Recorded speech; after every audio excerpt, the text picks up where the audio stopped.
And thank you to the scientific committee for making me a part of this debate. And a lot of my points have actually been covered by Monica, so I'm very thankful to her. It's going to save me time. I'm just making some assumptions that a lot of effort has been taken to salvage the function of the first TRAB before declaring it a failure, and that the eye has an IOP not reaching target despite medication, and that there may be progression. So she has already said, why did the first trabeculectomy fail? Now, this is not a rhetoric question. More often than not, the first trabeculectomy is placed superiorly rather than supranasal or superotemporal, and therefore the top superior 140 degrees of the conjunctiva often gets handled and is prone to scarring, and therefore is likely to be setting up for another failure.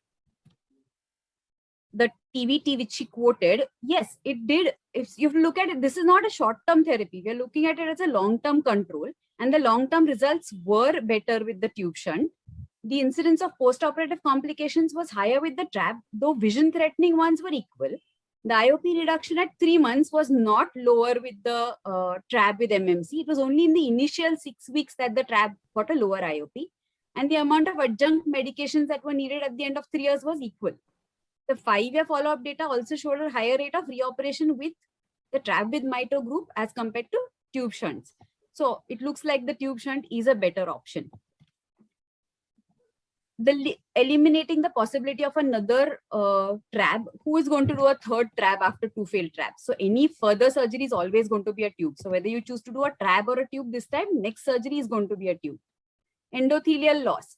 So this is dependent on how much, how you site your tube. So if you put the tube end closer to the iris or even the ciliary sulcus, if it's possible in a pseudophakic eye, and don't leave the tube very long, then the endothelial loss can be mitigated. Tube exposure and extrusion, this happens because of the change in the surface contour and the rubbing of the lid, especially in a tight lid. And this can be reduced by passing the tube under a partial thickness scleral tunnel instead of putting a patch graft, and also by taking care to instruct the patient not to rub and using a lubricant to help reduce the friction, and then the risk would be much lower. As for not achieving low target IOPs, at the end of 3 years, they found that they were exactly the same. So I'm not sure TRAB is going to give you a better control. So in summary, in COVID times, when the follow-up required is much more for a TRAB, the tube shunts are much more friendly in terms of follow-ups.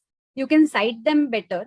There is less dependency on the health of, you don't need a pliable mobile conjunctiva, and there's a lower complication rate. Of course, assuming that the person who's doing it is competent in the surgery that they're performing.